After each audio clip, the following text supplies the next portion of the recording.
Welcome back to the channel, everyone, and welcome to a new review. Today I'm going to be reviewing the FanEdit movie version of Disney Plus's WandaVision.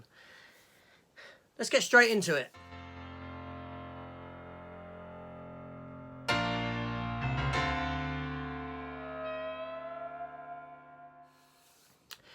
Okay, yeah, so this review, a bit different. I've been wanting to do this for a while, just never got round to doing it. But anyway, so when I acquired season 1 of WandaVision on Blu-ray, bootleg Blu-ray, I will add, I'll come to that in a minute. At the same time as getting that, I questioned the bloke from whom I acquired as to whether there was a version available where all the episodes have been stitched together in a filmic kind of a style. There was indeed, and he sent me this along with that. He didn't charge me for it or anything like that, and it's the WandaVision exclusive FanEdit. Now, I'd got this quite a while ago, actually, shortly after WandaVision aired, probably very quick after WandaVision aired, actually, but I've never got around to watching it, and I thought, you know what, I'm going to watch it tonight and give you my thoughts on it and see what they've done with it in comparison to the series itself. Now, just for the record, with regards to bootleg Blu-rays, I don't get many. I do get the Marvel stuff, I do get the Star Wars stuff. It's a bit of a bone of contention in that it bugs me that I have to resort to getting those. But it bugs me more that I can't have them on my shelf in my collection. And I've said this before, I want them on the shelf. You know, and just recently there's been this nonsense about Disney Plus editing Captain America, Falcon Winter Soldier, and then came out with this silly excuse and then restored the unedited versions and this sort of a thing. It just goes to show the sort of things that happens to stuff on streaming, and you know, you don't really own that content. You know, I know you don't buy the stuff on Disney, but when you do buy, if they want to introduce edits, they can introduce edits to it. So I'm physical media all the way in that sense. I don't do streaming. I mean, I do streaming. I've got Disney Plus. I watch these shows on Disney Plus, but I don't do like buying of streamed films. I won't go to Apple and pay money for a data link or anything like that. But I will pay for Netflix to watch and Disney Plus to watch. I just won't buy a specific film and say, oh, I want to buy that film on digital, so it's in a digital catalogue. I don't do that. I don't get involved with that stuff. So anyway, so before I begin, if you're new to the channel, then you know, welcome. And if you're watching this and you haven't subscribed yet, then please consider hitting that subscribe button. It does wonders for the channel. It really does.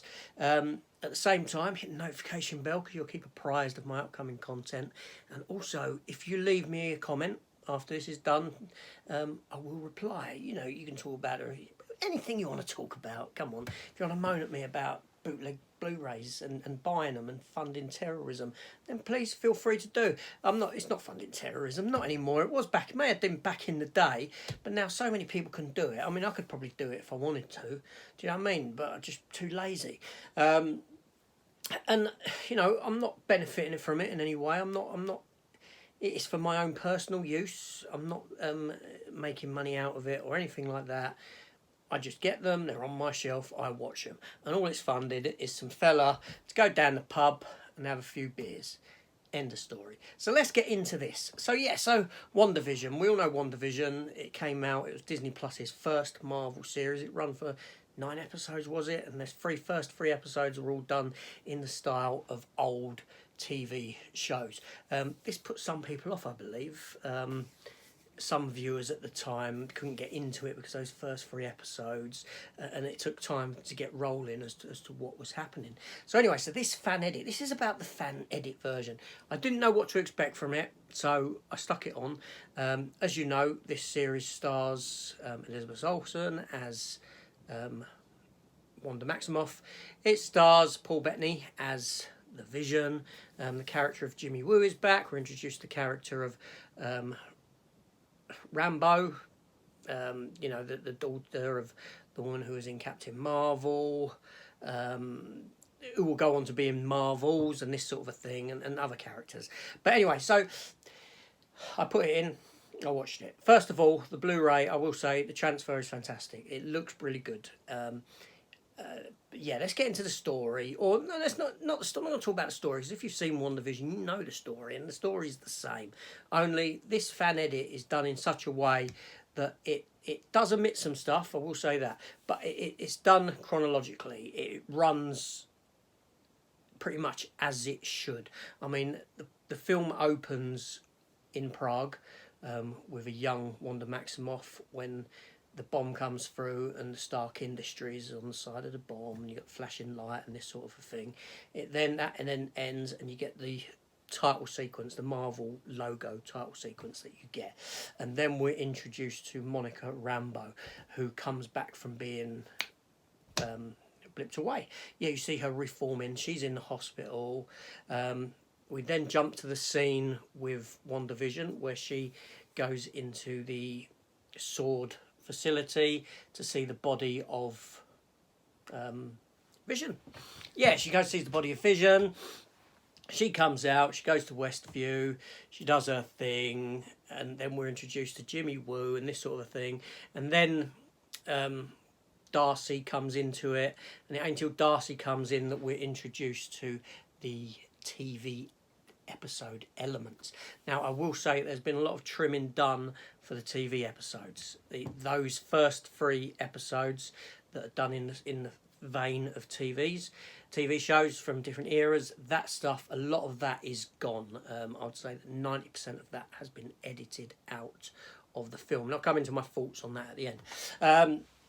Yeah, so it runs chronologically as events would progress, and as Darcy is watching on the TV, there are bits where you jump into the TV episodes, and of course there is. You've got all the stuff with the dog, you've got the stuff with the twins and all this, but the black and white episodes, the majority of that is omitted. And also the origin of Agatha is omitted as well. That is cut out. The only real flashback in the sense of in the film where it flashes back a scene is the scene where Agatha first introduces herself, shall we say, to Wanda. The bit where Wanda goes down into the basement to find her children, and I'm saying Agatha introduces herself as she truly is, and then you get the flashback to Wanda when Agatha finds out she was how she started to get her powers and this sort of a thing. That's the only real flashback within the film. Now, this does run for 2 hours and 37 minutes. It's essentially a 2 hour and 37 minute movie. The whole rest of the film, when you get to about the halfway stage, it all runs as the TV episodes run. There's no difference in that, because as the show itself run, you had limited flashbacks, you had limited... You know, some of the adverts are omitted as well, the adverts that were within the episodes, but 2 or 3 of them are within the film, tied in with the TV episode stuff, if you get what I'm saying. You know, the old style TV stuff is tied in with that when you get that. And you do get a bit where the credits come up the screen, so you know that it's in the world that Wanda has created. Now, does this fan edit work? That's the big question. The problem for me is that I'm coming at it from knowing that I've seen what come before, right? So I'm watching it and I know that I'm losing a lot, yeah? Most of the townspeople, all the stuff with them, because all the stuff with them was in the episodic stuff, that has gone, that's been lost. So the town feels like it's not really overpopulated by people or like anyone, and when you get all the town members looking at her at the end and this sort of thing, it's like you're nobodies because you haven't been introduced to these folks as the program goes along or as the film rolls. If you was watching this as a film and you hadn't seen what comes before, the TV series, I think it would actually work for you. The editing is done fabulously. You can't tell that it's been sort of stitched together, a Frankenstein type of a story.